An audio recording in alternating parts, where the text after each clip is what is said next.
கோவை மாவட்டம் மேட்டுப்பாளையம் அருகே வனத்துறையினரால் நடத்தப்படும் சூழல் சுற்றுலா பயணிகளை வெகுவாக கவர்ந்துள்ளது. அது தொடர்பான தொகுப்பை பார்க்கலாம்.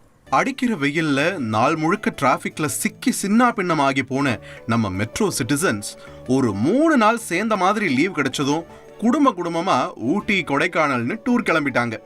ஆனா இதுல என்ன சோகம்னா, பல கிலோமீட்டர் மலையேறி போனவங்க ஒவ்வொரு டூரிஸ்ட் ஸ்பாட்லயும் டிராபிக்ல மாட்டி நிக்கிற நிலைமை ஆயிடுச்சு. ஃபேமஸான ஸ்பாட் எல்லாம் இப்போ ஹவுஸ்ஃபுல் ஆகிடுறதால இன்ஸ்டாகிராம் பார்த்து புதுசான இடத்துக்கு தேடி போறவங்க அதிகமாயிட்டாங்க. அப்படி ஒரு ஹிடன் ஸ்பாட்டுக்கு ஃபாரஸ்ட் டிபார்ட்மெண்ட்டே நம்மளை கூட்டிட்டு போய் சிறப்பான பாதுகாப்போட சுத்தி பார்க்க வச்சா எப்படி இருக்கும்?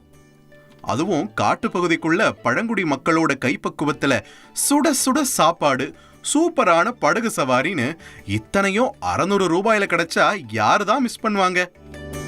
கோவை மாவட்டம் மேட்டுப்பாளையம் பக்கத்துல இருக்க பில்லூர் அணைக்கட்டு பகுதியில தான் இந்த பரளிக்காடு சூழல் சுற்றுலாவை வனத்துறை சார்பா நடத்திட்டு வராங்க.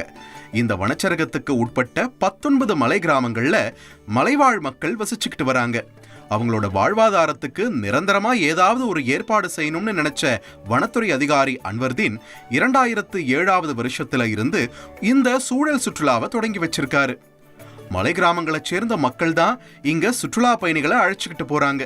கிட்டத்தட்ட 1 மணி நேரம் படகு சவாரியை முடிச்சு கரைக்கு வர்ற மக்களுக்கு மகளிர் சுய உதவிக்குழு சார்பா சுட சாப்பாட்டையும் மலைவாழ் மக்கள் தயார் செஞ்சு கொடுக்குறாங்க. ஆக்சுவலாக வந்து பர்சனலாக நான் ரொம்ப நாளாக இங்கே வரணும்னு நினச்சிட்டு இந்த பிளேஸ் எங்கள் டீச்சர்ஸ் டீமோட என்னோட ஃபேமிலி மாதிரி இங்கே வந்ததுனால எனக்கு ரொம்ப ஹாப்பியாக இருக்குது. பரிசல் போயிட்டு வந்தோம்.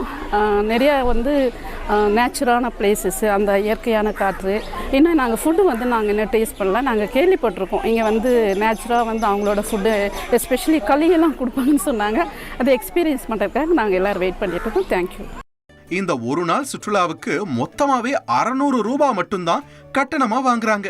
அதுவும் இந்த மலைவாழ் மக்களோட வாழ்வாதாரத்துக்காக மட்டுமே செலவிடப்படும்னு சொல்றாரு வனக்காவலர் செந்தில். மலைவாழ் மக்களே சாப்பாடு பண்ணி போட்டு அவங்களே நீட்டாக உங்களுக்கு பண்ணி தருவாங்க. அவங்களே பரிமாறி அருமையாக பண்ணுவாங்க. இதில் வந்து இவங்க நீங்கள் புக் பண்ணுற 600 ரூபா வந்து எல்லாம் இவங்களுக்கே அதை ஷேர் பண்ணி கொடுக்குறோம். இது வனத்துறையில் எதுவுமே இல்லை. இதில் வழக்கமா சனி ஞாயிறுல மட்டுமே சுற்றுலா பயணிகளுக்கு அனுமதி கொடுப்பாங்க. ஆனா இப்ப சுற்றுலா பயணிகளோட வரத்து கொஞ்சம் அதிகமாகி இருக்கிறதால இந்த வாரம் மட்டும் கூடுதலா ஒரு நாள் சுற்றுலா பயணிகளுக்கு கிரீன் சிக்னல் காட்டி இருக்காங்க ஃபாரஸ்ட் டிபார்ட்மெண்ட்.